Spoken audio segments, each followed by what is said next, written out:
Hello दोस्त, नमस्कार। मैं आज आप लोगों के बीच एक छोटी सी जो आज हमारे देश में चल रहा है उसी के बारे में चर्चा करना, अपना मत रखना चाहता हूँ, अपना सपोर्ट देना चाहता हूँ।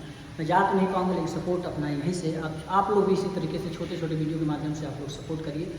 तो मैं एक छोटी सी शुरुआत कि अभी इश्कबाज की असली उड़ान बाकी है, अभी इश्कबाज की असली उड़ान बाकी है, अभी तो इस परिंदे की इम्तिहान बाकी है।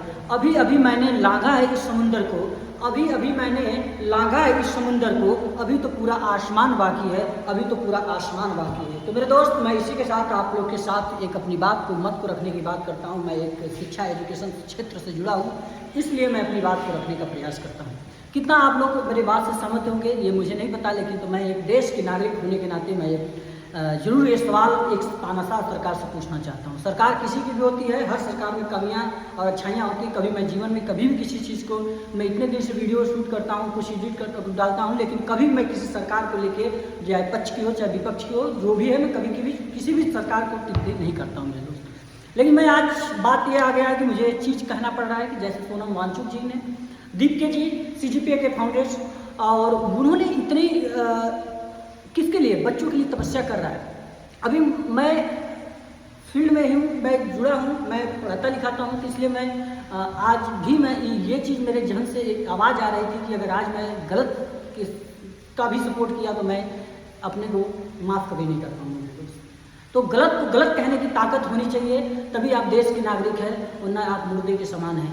क्योंकि हर चीज़ से कॉम्प्रोमाइज आपके तब तक दुश्मन नहीं है जब तक आप गलत के सामने अपना सही सवाल नहीं पूछते हैं। तो इसलिए आप हमेशा एक सवाल पूछिए। मैं सोनम वांगचुक जी के साथ हूँ और मैं दुआ करता हूँ और कामना करता हूँ कि स्वास्थ्य ठीक रहे। लेकिन जो भी पिछले 2-3 दिन से सरकार जैसी रवैया की है वो एक निंदनीय है और ऐसा नहीं करना चाहिए। लेकिन उस माँ बाप से पूछिए जिन्होंने अपने बच्चे को खो दिया है, क्या ये सरकार उसकी जवाबदेही नहीं होती है? लोग कहते हैं कि सरकार के विरुद्ध, अभी मैं कुछ बातें कर रहा था, लेकिन कुछ लोग ने ऐसा भी कहा कि सरकार क्या कर सकती है, सिस्टम में बैठे हम लोग जैसे काम कर रहे हैं और हम ही लोग गलत काम करते हैं। मेरे दोस्त, मैं उन लोगों को भी जवाब देना चाहता हूँ कि सिस्टम में बैठे हैं, जरूर बैठे हैं, लेकिन एक बार गलती होती, 2 बार 80 बार पेपर लीक हुआ है। इस चीज़ को कौन जवाबदेही देने होगा? अगर मैं गलत करता हूँ, मैं भी सिस्टम से जुड़ा हूँ, मैं भी कुछ काम करता हूँ, मैं भी पढ़ाता लिखाता हूँ, लेकिन तो अगर कोई गलती होती है तो मुझे ऊपर अपने सीनियर को जवाब देना पड़ता है। अगर कोई बात गलत हो जाएगा तभी मुझे जवाब देना पड़ता है। तो इसलिए मैं सपोर्ट करिए उनका, और मैं आपसे भी विनम्र निवेदन करता हूँ जो पास है जरूर वहाँ पे दिल्ली पहुँचे। संसद की गूंज 20 तारीख को आप लोग साथ चाहिए।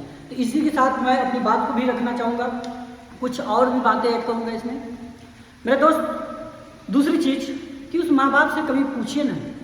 मानते हैं कि आपके घर में कोई एक सर्विस होगी, कोई गवर्नमेंट जॉब होगी, आप जवाब नहीं देंगे, आप सवाल नहीं उठाएंगे, लेकिन तो हो सकता है कि आपके माँ बाप बहुत ही मेहनत से किसी के माँ बाप ने पढ़ाने के लिए यहाँ पर भेजते हैं।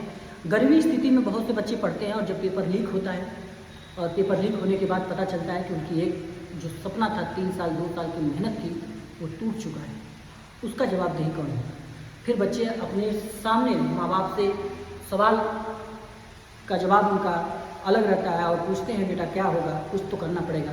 तो उसका जवाब कौन देगा? उस बच्चे के दिल पे पूछिए ना कितना दर्द होता है। मानते हैं कि आपके घर में खाने के लिए कोई दिक्कत नहीं है, आप कुछ लोग हैं जो पैसे से भरपूर है, उनको लगता है कि मेरा बेटा सेफ है, शायद आज आवाज़ नहीं उठाएगा, फिर भी मेरे जीवन चल ही रहा है। ये कौन है? गरीब तबके के लोग, हम जैसे लोग हैं, हम जैसे मिडिल क्लास के लोग हैं जो अपना स्वयं खर्च उठा रहे होंगे, काम कर रहे होंगे, पढ़ा रहे होंगे, पढ़ रहे होंगे, फिर भी लगे हुए हैं। लेकिन तो एक गलती, सरकार की एक चूक। अरे आप धर्मेंद्र प्रधान जी से इस्तीफा क्यों नहीं मांग लेते हैं?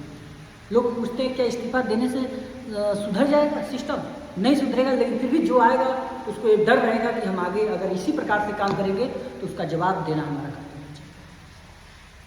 तो इसीलिए अपनी बात को रखने का एक प्लेटफॉर्म खोलिए, आप सपोर्ट करिए। लोग कहते हैं 22 मिलियन उसका सपोर्ट हो गया, लेकिन धरातल पे नहीं उतरा है। तमाम प्रकार की ऐसी बातें कर रहे हैं। इस तानाशाह सरकार डरी हुई सरकार है, जिससे कि वो डरी हुई है, उसकी सत्ता बचाने के लिए वो किसी भी हद तक जा रही है।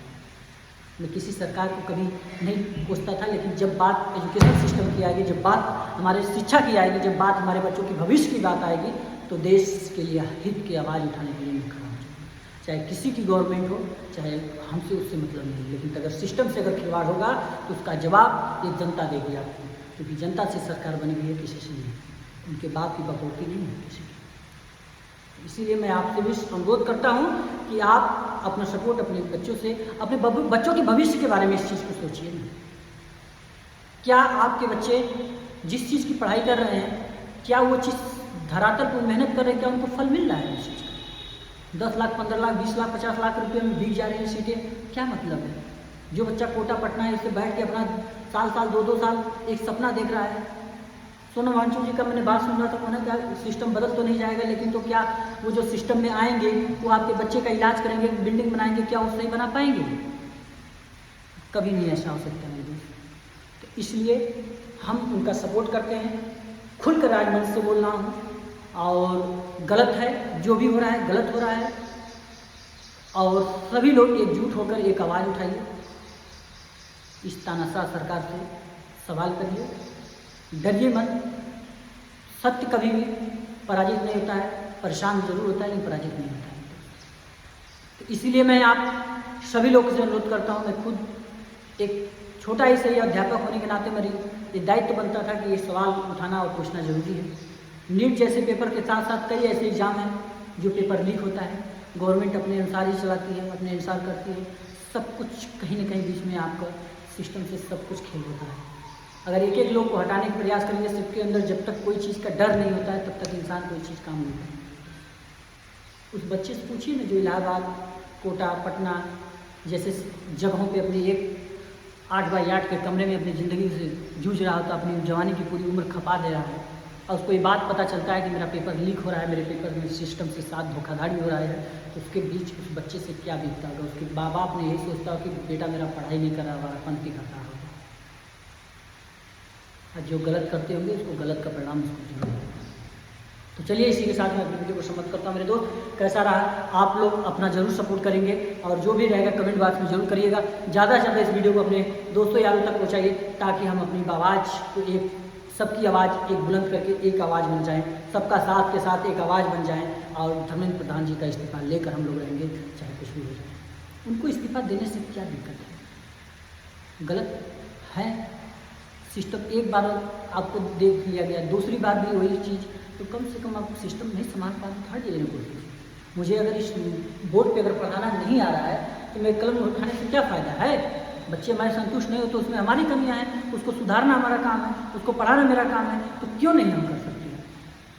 तो इसलिए मैं आप सभी लोगों से अनुरोध करता हूँ कि आज मुझे इस संडे था तो आज मुझे बोलने का अवसर मिला है, समय मिला, तो मैं अपने वीडियो के साथ माध्यम से आप जरूर ये वीडियो शायद दूर तक भी वीडियो जाए, मेरी बात वहाँ तक सुने। तो मेरा एक शिक्षक होने के नाते, मैं एक छोटा सा टीचर होने के नाते जो भी मेरे पास ज्ञान रहता है मैं अपने बच्चों को देता हूँ, और इसी के साथ मैं अपनी बातों को रखने का प्रयास किया हूँ। तो चलिए इसी के साथ मैं अपनी वीडियो को समाप्त करता हूँ, और आगे भी मैं आपका सपोर्ट करता रहूँगा। 20 तारीख को जो लोग भी पास हैं वहाँ तक जाने का प्रयास करेंगे, और इसी के साथ जय हिंद, जय भारत।